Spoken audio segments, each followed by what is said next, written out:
Thanks. Well, I can stand over here, so I've got the microphone, although it's such a nice, intimate room, isn't it? I don't think I really need the microphone. So thank you for coming out on a rather dismal, grey, steamy sort of day. What I plan to do is talk for, well, up until about 5 probably, and then leave plenty of time for questions and answers and comments at the end of it. But we'll see how we go. And what I want to do really is to sort of talk about the origins of aid a little bit. Where did that all come from? How it's evolved over the past 75 years or so, and what are some of the new sort of trends in aid and development? Where are things going? What's happening now, which is of some interest. Those of you who read the Daily Mail, and I don't suppose there are many of you, but you may, who knows, you will know there's a pretty strong anti-aid campaign going on at the moment there, and in some of the broadsheet press as well.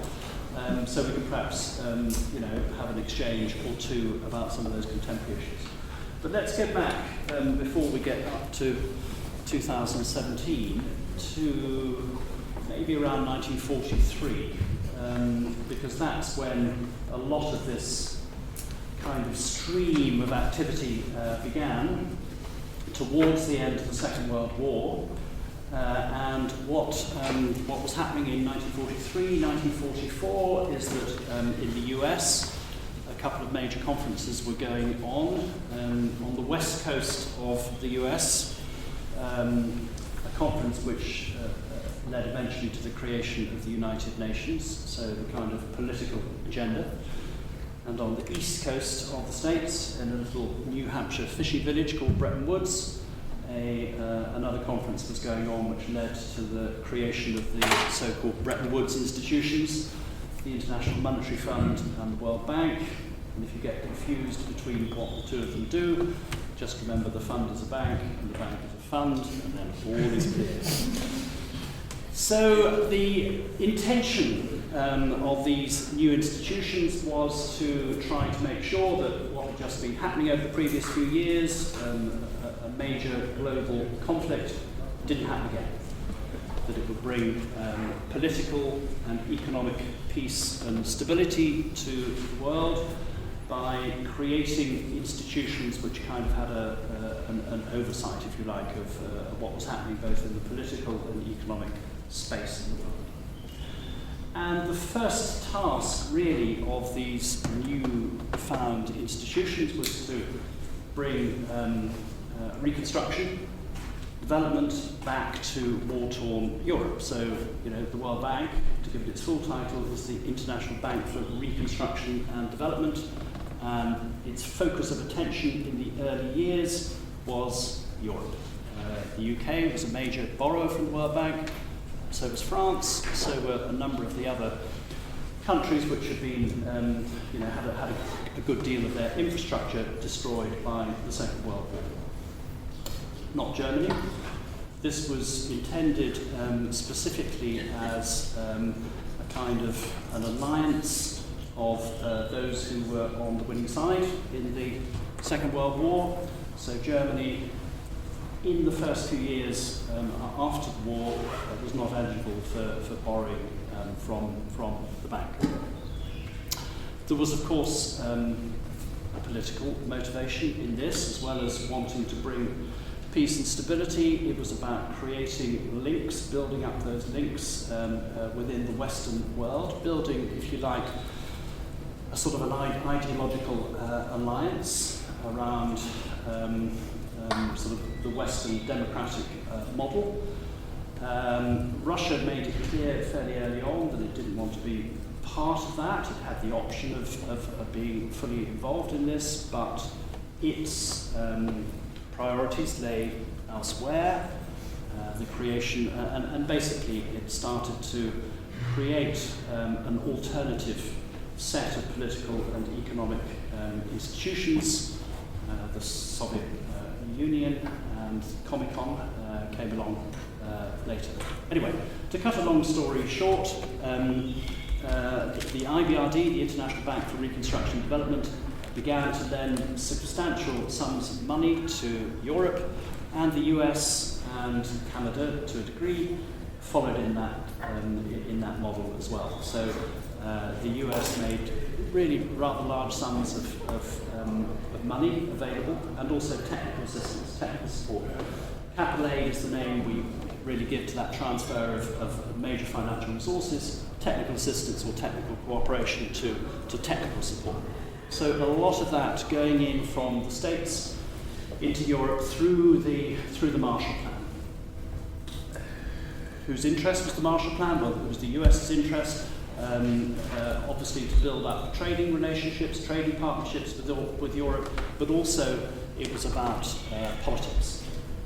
So a lot of money went from the US, and they encouraged the World Bank also to lend to parts of Eastern Europe, to Greece, for example, to Turkey, to a number of countries in that kind of split between East and West, in order to ensure that those countries remained within the Western sphere of Western influence. And it rapidly became clear that Germany had to be part of that construct as well. So as the USSR, China and others distanced themselves from the World Bank and the Western institutions, so Germany and one or two other kind of enemies in the war became part of that system. So that really is one can say that the whole concept of aid and development assistance really formed towards the end of the Second World War and carried on through the 40s and 50s. The other key element that was going on in that time was the whole process of decolonisation.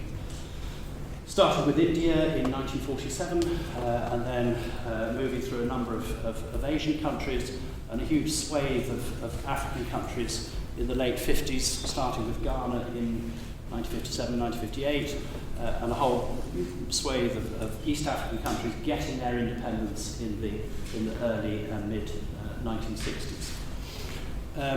These were people, who'd been part of the British colonial empire, or the French, or the Spanish, or the Portuguese, or the Dutch, and the French weren't quite so keen at letting go of the colonies as perhaps the British were, or didn't encourage them quite so much. Indeed, I can remember going to one or two countries in West Africa not very many years ago and talking to people in villages about what the capital of their country was, and they came out with the answer Paris, of course, which was interesting.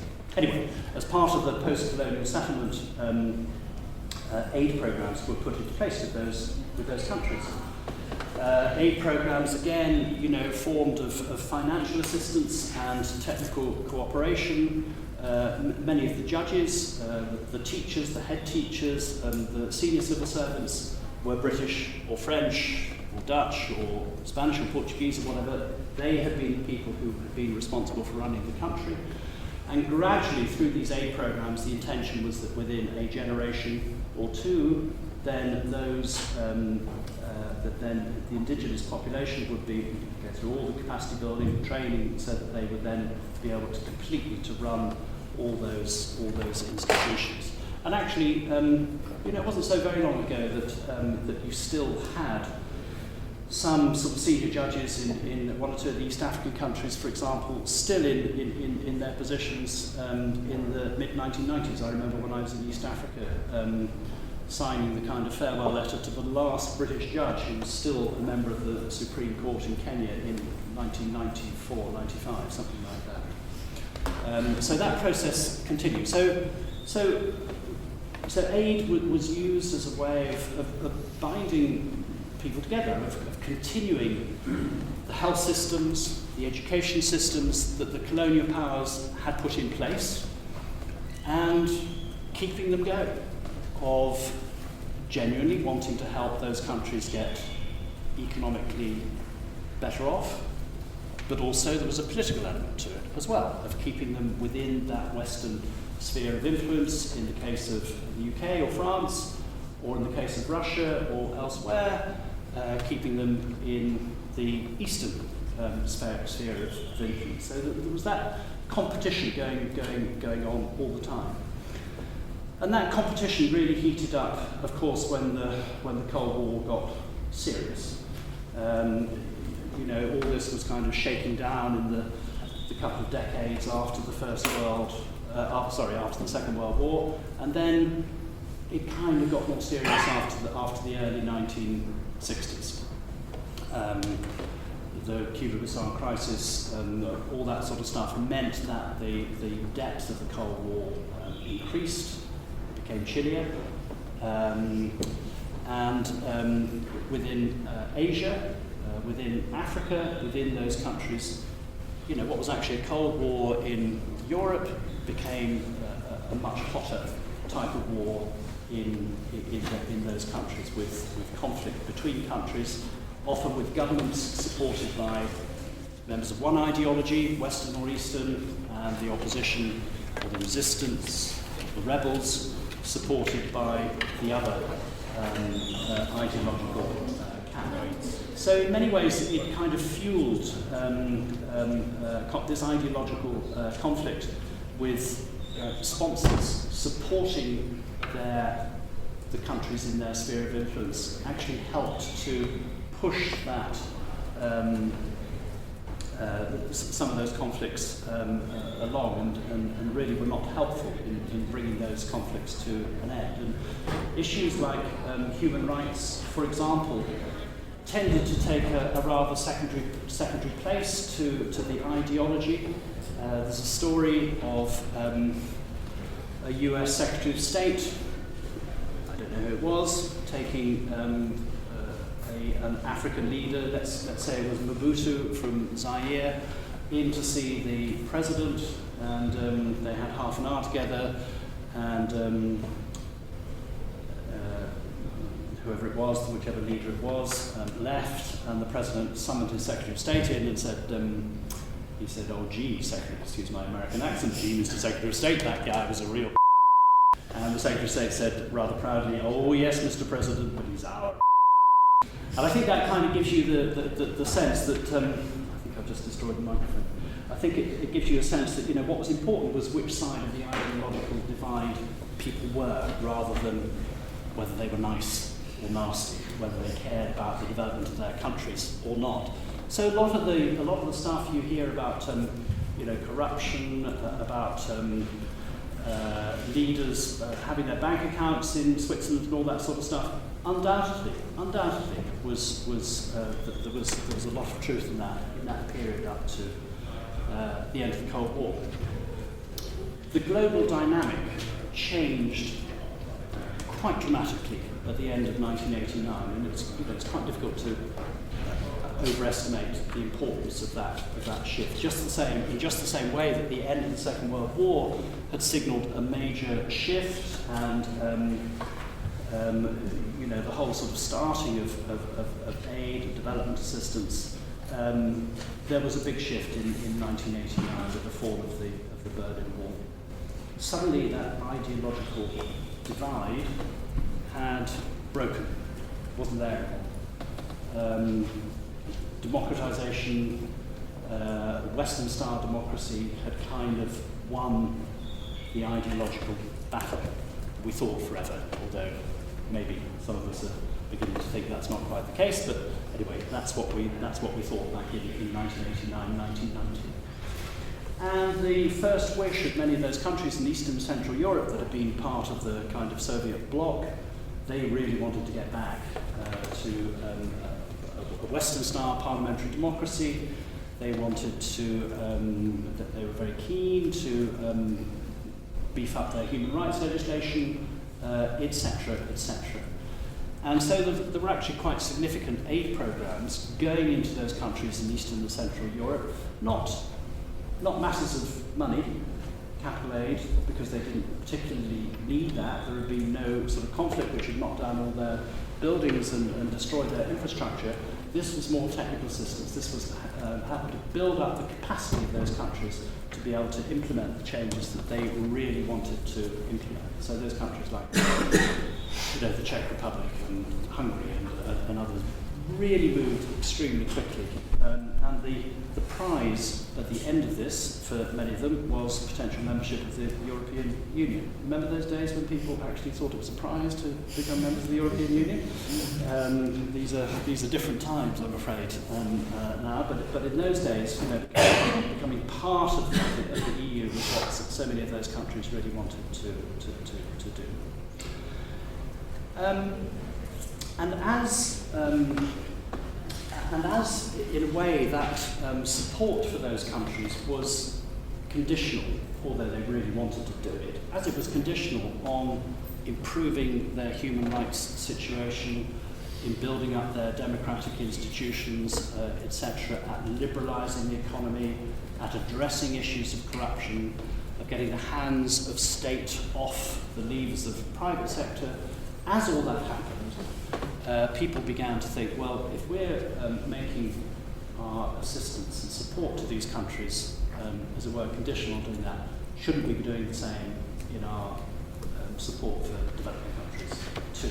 In other words, we need to start thinking about what it is we are trying to achieve through our development programs in these poorer countries in Asia and Africa, and we need to make a link between what we're doing and their commitment to poverty reduction, their commitment to improving human rights, their commitment to parliamentary democracy.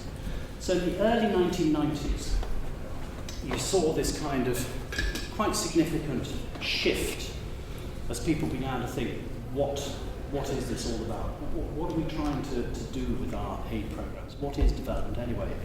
Do we just want to make governments better, or do we want to get to poor people directly? How do we do that? And over that period of the early mid 1990s, thinking began to kind of coalesce around a set of so-called international development targets. International development targets.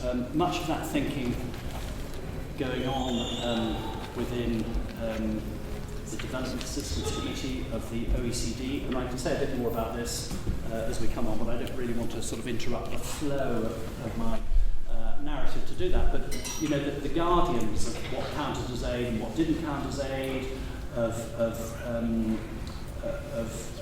concessionality of aid flows and whether that counted, was kind of managed by the Development Assistance Committee of the Organisation of Economic Cooperation and Development, based in Paris, the OECD. So the Development Assistance Committee was part of the OECD.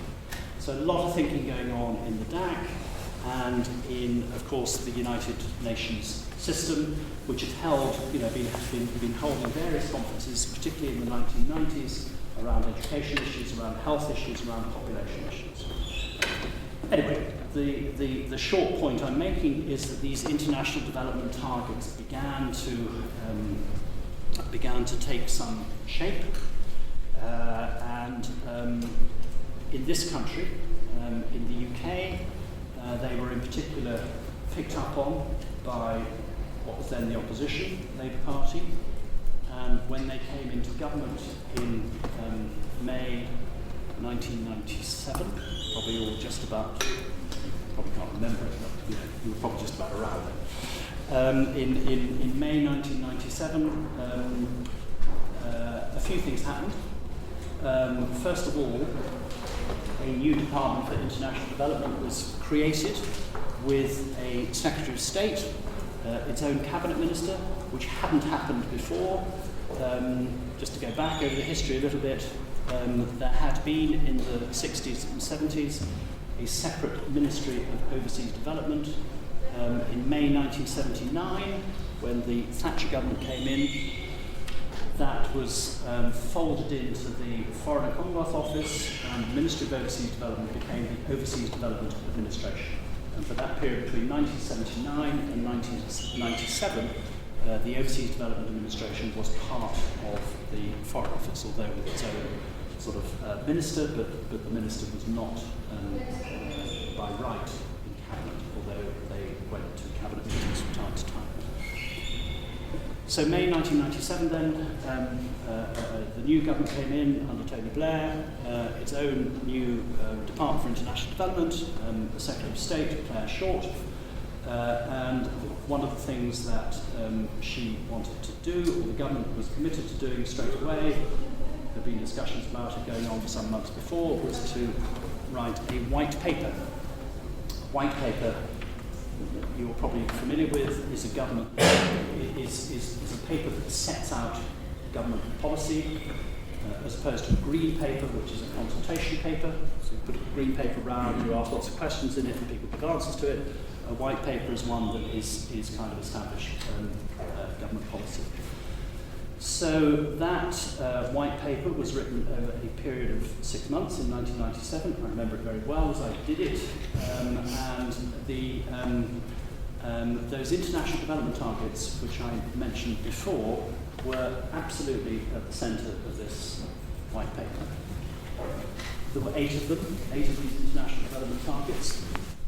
The overarching target was to halve the proportion of people living in absolute poverty by 2015. That's from a baseline of 1990. So halving the proportion of people living in absolute poverty by 2015. And then there were a number of subsidiary targets beneath that, largely around basic health and primary education. Equal education for girls and boys, universal primary education, and on the health side, reductions in maternal mortality, an increase in the number of children living to their 5th birthday, etc., etc. So those international development targets were absolutely at the centre of this white paper in 1997, which also recognised that in order to make these things happen, you needed other things to happen as well. You couldn't just focus on primary education to get primary education outcomes, or basic health to get basic health outcomes. You also needed to address governance issues around corruption, etc., etc. So over the next 3 years, these became absolutely at the basis of the UK aid programme, and eventually became almost the Millennium Development Goals. In 2000, the Millennium Summit took place. There was a Millennium Declaration agreed in New York in September 2000. I do encourage you, if you haven't read it, if you're interested in this stuff, to read it, because it really is a fine document, an aspiration document about the world on the verge of a new millennium, and why poverty was wrong, and why we needed to act on it to change the world. Out of that Millennium Declaration, out of a number of these major UN conferences around health and education and population, which had taken place over the previous years, and out of the international development targets came the Millennium Development Goals. Agreed, but not in law. They're not binding, but agreed in April 2001. And they're pretty similar to the international development targets. They have that same overarching goal of halving the proportion of people living in absolute poverty by 2015. Absolute poverty, by the way, then being defined as living on less than $1 per day. That's now been, inflation has now pushed that up to $1.90 a day, but it was then living on less than $1 a day. And again, a number of subsidiary goals underneath that on health, basic health, and primary education. They're not quite the same as the international development targets, and it's quite interesting, sort of looking at some of the differences. So, for example, in the international development targets, there was a goal on population, on the right to family planning, which got excised because of a coalition with the Vatican and a number of Latin American countries, which don't appear in the Millennium Development Goals. And interestingly, there's very little in either the international development targets or the Millennium Development Goals on environment. There's a little mention in the international development targets and a goal, though not a very specific one, in the Millennium Development Goals on the environment. And that only just got in. The story is, and I know it to be true,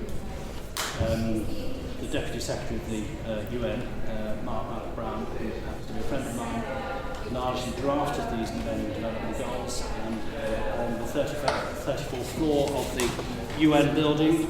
It's sort of a fairly small group of people talking about these goals, and they had various things scribbled down on the back of a piece of paper.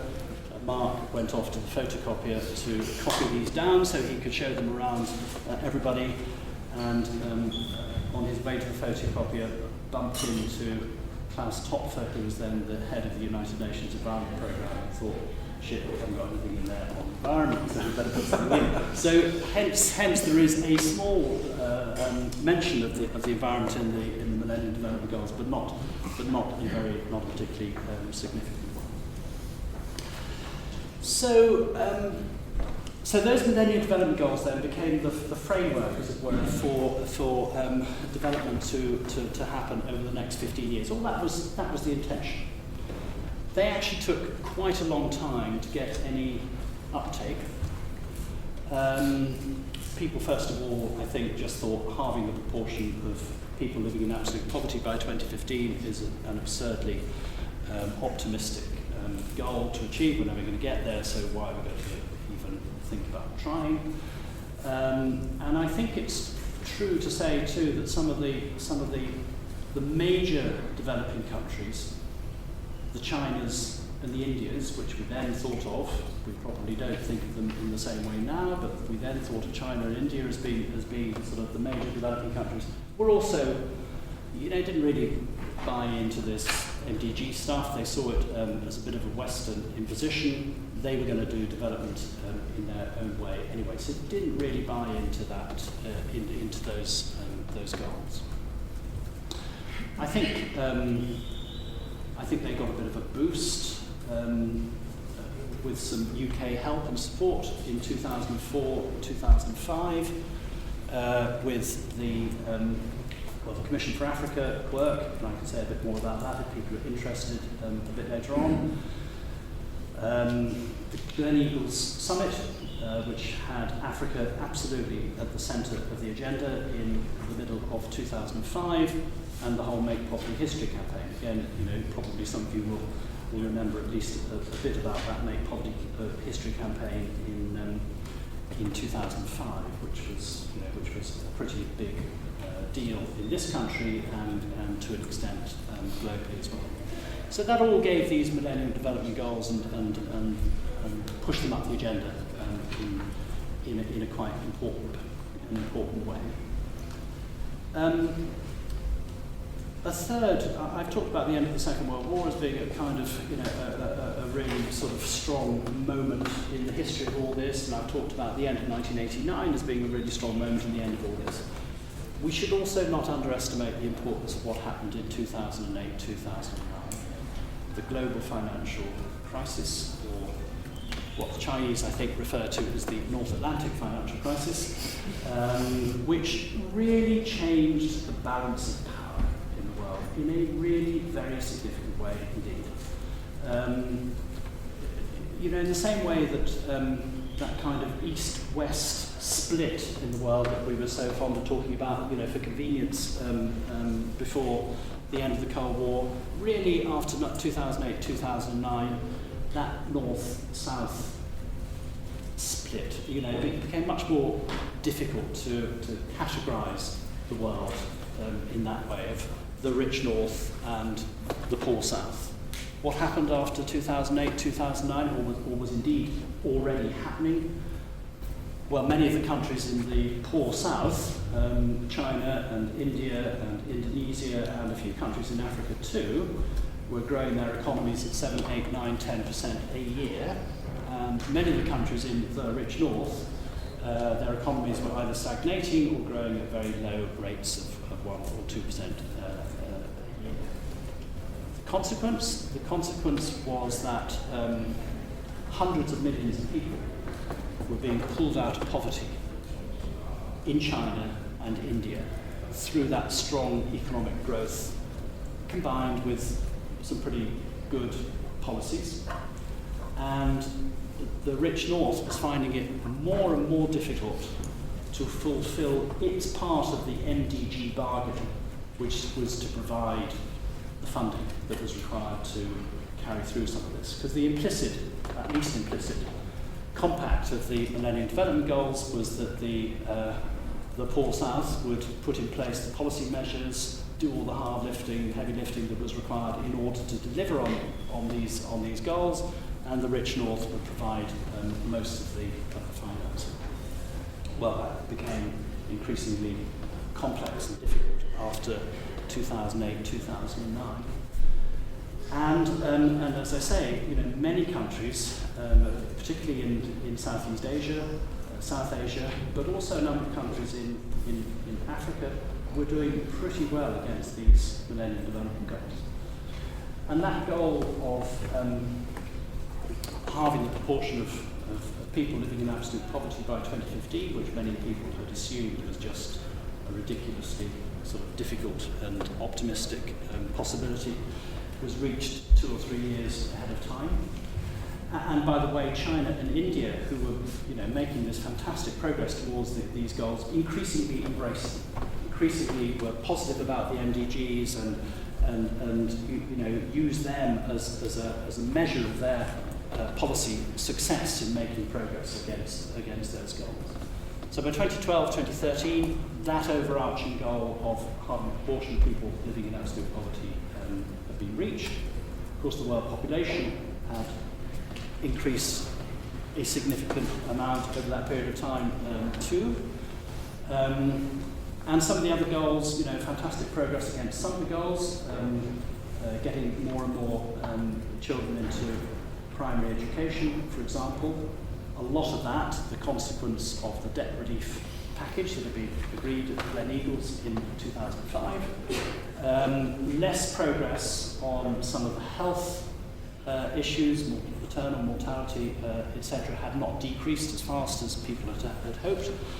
But globally, across the world as a whole, there was progress against all of those Millennium Development Goals, and really very good progress against a number of them. So what next? What was going to happen after these Millennium Development Goals had come to an end by 2015? Well, people didn't want to press the start button on the successor too quickly, but people were beginning to think about this from 2010 on, really. But in 2012, the UN Secretary General set up a high-level panel with 3 co-chairs representing sort of the world. So the then Prime Minister, David Cameron, was one of the 3 co-chairs, and the presidents of Indonesia and Liberia were also co-chairs of this high-level panel. And they produced a report in April 2013. That report contained a phrase which I'm sure all of you interested in development stuff will be familiar with now, which was "leave no one behind." That was kind of the thread that ran through this report. Because whilst the MDGs had been really successful, they hadn't touched everybody. There were many people out there who were just as poor as they had been before, and women and girls had not made as much progress as they should have done proportionally under the MDGs. People from ethnic minorities tended to be left out of this progress. People with disabilities left out of the progress. People of sort of different sexualities have been left out of that progress. So identifiable groups who had not made that progress. So this important mantra of leave no one behind. And without going into too much detail about these processes, thinking on the back of that high-level panel report in April 2013 continued over the next 2.5 years, both in New York and elsewhere. It was an incredibly consultative process, unlike the MDGs. And I kind of characterised that earlier as being a group of men on the whole, sitting on the 34th floor of the UN, scribbling down sort of things, what should be in the MDGs and not a consultative process. But the SDGs were incredibly consultative, various sort of exercises going on, the world we want, my world, millions and millions and millions of people being consulted in the process. And not just people with access to computers and things, people being consulted in rural villages in China and elsewhere about what do you see, what are your priorities for the future. So a number of working groups set up, working on all this in New York and elsewhere, and somewhat against the odds, it must be said, reached agreement in New York in September 2015 on a new set of goals. Those goals are enshrined in a document called Transforming Our World, and again, like the Millennium Declaration, if you haven't read it, it's only 20 pages or so, as the Millennium Declaration is. Google it and get onto the UN website and have a look, because it really is quite an inspirational sort of document. Transforming our world, how do we do that? How do we transform it for everybody? And within that Transforming Our World document are contained these Sustainable Development Goals. There are 17 goals. There are 169 targets. There are something like 230 indicators and counting, because those are being changed all the time and they're being updated in account of circumstance. Now, I have a little crib sheet with the 17 goals on, so I can just about remember those. I find it quite difficult to remember 169 targets. I can't. And I certainly can't remember 230 indicators. As somebody said, there is a reason there are 10 commandments. You need something to remember. But help us at hand, because in the Transforming Our World document, there is a crib. So you don't have to remember all the goals and the targets. The crib says you just have to remember 5 Ps. And that is the way to kind of think about these new Sustainable Development Goals. So the first of those is people. And I go back to the mantra before of leave no one behind. The objective of development has to be to improve the lives of people everywhere, people of all sorts. So people, everybody matters. The second is prosperity. You have to have economic growth, but it has to be inclusive growth. It has to take account of people. You can't leave people out of the equation. You can't have lots of people getting wealthy while other people don't. You will have seen Oxfam has produced a report recently which suggests, probably slightly mistakenly, but suggests that the 8 richest people in the world have the same equivalent wealth as the poorest half of the world's population. So 3.6 billion or so. There are some questions, I think, over the figuring, but even the critics say that it's probably 60 people. So the wealthiest 60 people in the world have the same wealth as the bottom 3.6 billion part of the population. People, prosperity, and then the third one, and this is so important, is planet. Because the world of development and the world of the environment and sustainability have kind of moved in different circles. And that can't be right. It's quite interesting. If you go back to 1987, the then Norwegian Prime Minister Gro Harlem Brundtland had chaired a panel, and they had produced a report in 1987, Our Common Future, I think it's called. And in the foreword to this report, she had said, it is really important that we think about the development and the environment in the same box. You can't split them up, you can't divide them, they belong together, they have to be thought about together. And what happened? Everybody started thinking about them in 2 different boxes. You had different working groups in New York on the environment and development, and they never met. Well, this Transforming Our World document brings those back together, and the environment groups were as heavily involved in putting this together as the development groups. So sustainability. You can't, for example, have economic growth which damages the planet. We have to think about subsequent generations.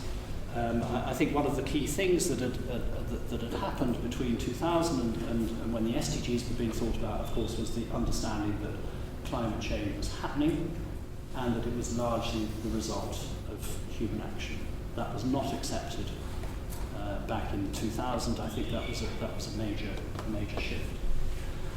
So planet and the need to look after this place that we have, because it's the only one we've got, and if we're going to think about subsequent generations and the importance of life for them and their children, we have to look after this planet that we've got, and if we're not careful, we're going to reach a tipping point, and we'll tip over the edge, and it'll be too late to do anything about it.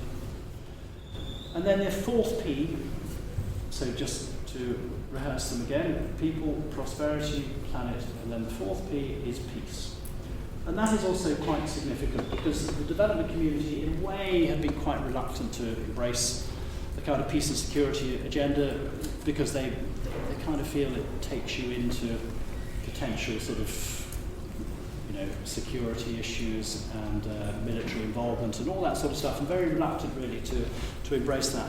But it is absolutely true that development does not happen where you have conflict and insecurity. You look at the countries around the world now where there is a lack of development, and it is almost all countries where you have largely internal, but where you have conflict. Syria, South Sudan, DRC, those are the countries which are not making the progress that they should. And then the fifth P is partnerships. As I said before, the Millennium Development Goals were essentially all about governments. They were about governments of the north and governments of the south. Governments of the south do this, they make the policy changes. Governments of the north come up with the financing and help them that way. Partnerships is about recognising this is not just about governments, it's also about civil society. Civil society has a really important role to play in development, and so does the private sector. Because the private sector, without putting its kind of energy into this and embracing this, not just indulging in a little bit of corporate social responsibility spending at the edges, but making this central to their mission, is really important. And without the private sector, you are never going to get that massive investment in infrastructure, etc., that you will need to make significant progress across Africa, for example. So there we are. That document was agreed in September 2015. 2015 was a pretty good year for international development. We had the Financing for Development conference in Addis Ababa in July. We had this SDG conference in New York in September, and we had two successful conferences in December of 2015 as well. One of which you probably won't have heard about, which was around trade stuff in Nairobi, and the other one you will have heard about, which was the climate change agreement in Paris, which was a massive breakthrough. So at the end of 2015, things looked pretty good and settled, and we kind of had a pattern for the future. We recognised we were all in this together, that we needed international cooperation. We needed to recognise that countries were going to carve out their own way of doing things, but we were basically engaged in this project together. So 2016 came as a bit of a shock, I think, to all of us, all of us interested, all of us who believe that this kind of this liberal, progressive vision of the future was there and fixed, and that's the way we were going to go. For the Brits amongst us, the first I suppose Brexit was the first indication of something else going on in the world, which many of us have not fully recognised.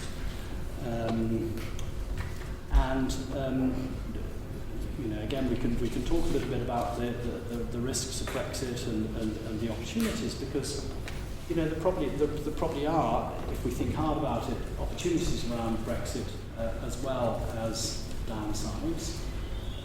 For example, on trade issues, there are opportunities for a UK that's not a member of the European Union to set up its own trade preferences with developing countries that are more favourable than some of the preferences that they currently enjoy. But the risk is that we become an inward-looking, turning in on itself sort of nation that, like the Trump administration, wants to build walls to keep people out, because that was obviously the second major shock of 2016. Was the signals that gave about the US's place in the world, which on the whole has been, whatever you think about sort of detail, the US role in the last 75 years has been a pretty constructive one globally. I mean, there are examples we can all think of that wasn't the case, but on the whole, it has helped to be a drive of progressive values and policies. Within the UK, we now have, again, perhaps I'll come on to some of that in the kind of questions and answer stuff. I will be driven by your questions rather than by my own prejudices. But we now live in a world which is quite different from the world of when all this stuff started back in the mid-1940s. A world which is quite different from the end of the Cold War or the global financial crisis, where we have new dynamic players in the world. China, most noticeably. People, particularly when I kind of wear my Africa hat, people are very nervous about China's influence in Africa. On the whole, I take a rather positive view of China's influence in the world. I think they react to what's happening on issues like the environment, for example. They, I think, see themselves as having a potentially positive leadership role to play in the world now. They are certainly, I think, beginning to act in a much more responsible and sort of globally responsible way than had been the case in the past. And clearly, economically, they are massively powerful.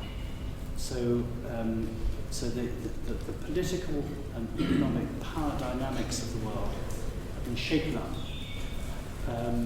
And we just have to get used to living in a different sort of environment without those ideological certainties, without that clear concepts of what we want to do, these kind of rather fuzzy concepts around what's true and what's untrue, etc., etc. And I think in this new world that we are entering into, the SDGs are absolutely things that we have to hang on to. I think they are so important as a kind of lodestar, if you like, of our aspirations and where we want to move to. SDG number 1 is about eliminating absolute poverty by 2030 and no one going hungry in the world. But the one point about the SDGs, which I didn't mention before, is that they are universal. This is not just for Kenya and Rwanda. This is also for the UK and the US. The Sustainable Development Goals are universal goals. So target 10.1, for example, talks about the bottom 40% of the population in countries growing wealth proportionately at least as much as the wealthiest people in a country. Now that is a very significant shift. And what's interesting is that countries like Finland and Colombia have already set out national plans which say how they plan to implement the SDGs in their countries. So for Finland, it's not just about supporting countries in Africa or elsewhere to make progress towards these SDGs. It is about how they are going to do it within Finland too. And obviously it's a country with massive forests, so environmentally it's a really important country. So I think my concluding remark is then that in this world of increasing uncertainty, those SDGs represent a really important aspiration. They're aspirational to a degree, but they're also really quite practical. And I think that we have to, those of us who are kind of involved in this, have to push on them as much as possible, and we have a responsibility actually to press the British government to do what it can and should in order to help other countries implement them, but also they need to get down to doing it themselves. Thank you.